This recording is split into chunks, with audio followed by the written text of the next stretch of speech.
ലോകം മുഴുവൻ ഭരിക്കാൻ എന്ത് മാർഗമെന്ന് അന്വേഷിക്കുകയാണ് അമേരിക്ക. ഇഷ്ടമുള്ള രാജ്യങ്ങൾക്ക് മേലെ ഉപരോധം, ഇഷ്ടമുള്ളപ്പോൾ യുദ്ധം പ്രഖ്യാപിക്കുന്നു, അത് അവസാനിപ്പിക്കുന്നു.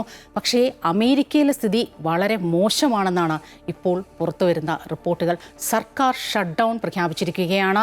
21ാം ദിവസത്തിലേക്ക്, ചരിത്രത്തിലെ ഏറ്റവും ദൈർഘ്യമേറിയ ഒരു അടച്ചുപൂട്ടലിലേക്ക് അമേരിക്ക കടക്കുകയാണ്. പല ഉദ്യോഗസ്ഥർക്കും ശമ്പളം അടക്കമില്ല, ലീവിൽ പോകാനൊക്കെ ആവശ്യപ്പെട്ടിരിക്കുകയാണ് ട്രംപ് ഭരണകൂടം. കാര്യം മറ്റൊന്നുമല്ല, ധനാനുമതി ബില്ലാണ്.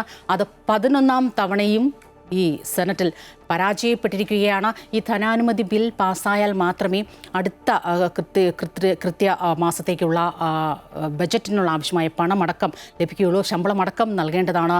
ആരോഗ്യ വിദ്യാഭ്യാസ മേഖലകളിലടക്കം ഇതിൻ്റെ ഒരു പ്രതിഫലനം ദൃശ്യമാണ്. എന്തായാലും ആകെ പെട്ടിരിക്കുകയാണ് അമേരിക്ക. സർക്കാർ ചെലവിനായുള്ള ധനാനുമതി ബിൽ ഇന്നും വോട്ടിനിടുകയും ആവശ്യമായ പിന്തുണ ലഭിക്കാതെ വന്നതോടെ ബിൽ വീണ്ടും പരാജയപ്പെടുകയുമായിരുന്നു. ബിൽ പാസ്സാകാൻ 100 അംഗ സെനറ്റിൽ 60 വോട്ടുകൾ ലഭിക്കണം. 7 ഡെമോക്രാറ്റുകൾ പിന്തുണച്ചാൽ മാത്രമേ ബിൽ പാസ്സാവുകയുള്ളൂ. നിലവിൽ ആരോഗ്യമേഖലയിൽ നൽകി വരുന്ന ധനസഹായം സംബന്ധിച്ചാണ് ഡെമോക്രാറ്റിക് റിപ്പബ്ലിക്കൻ പാർട്ടികൾക്കിടയിൽ അഭിപ്രായ ഭിന്നത രൂക്ഷമായിരിക്കുന്നത്. ഇതിൽ ഒബാമ കെയറിന് നൽകുന്ന സബ്സിഡിയാണ് ട്രംപിനെ ചൊടിപ്പിച്ചത്. ഒബാമ കെയർ എന്നറിയപ്പെടുന്ന ദേശീയ ആരോഗ്യ ഇൻഷുറൻസ് പദ്ധതി നിരവധി നികുതി ഇളവുകളാണ് നൽകുന്നത്. ഏകദേശം 20 മില്യൺ ആളുകൾക്കാണ് ഇതിന്റെ പ്രയോജനം ലഭിക്കുന്നത്. ഈ നികുതി ഇളവുകളുടെ കാലാവധി നവംബർ 1-നാണ് അവസാനിക്കുക. അതിനു മുൻപ് നികുതി ഇളവുകൾ നീട്ടിയില്ലെങ്കിൽ ലക്ഷക്കണക്കിന് ജനങ്ങൾക്ക് താങ്ങാനാകാത്ത രീതിയിൽ ഇൻഷുറൻസ് പ്രീമിയം വർദ്ധിക്കും. ഈ നികുതി ഇളവുകൾ ധനാനുമതി ബില്ലിൽ ഉൾപ്പെടുത്തണമെന്നാണ് ഡെമോക്രാറ്റുകളുടെ ആവശ്യം.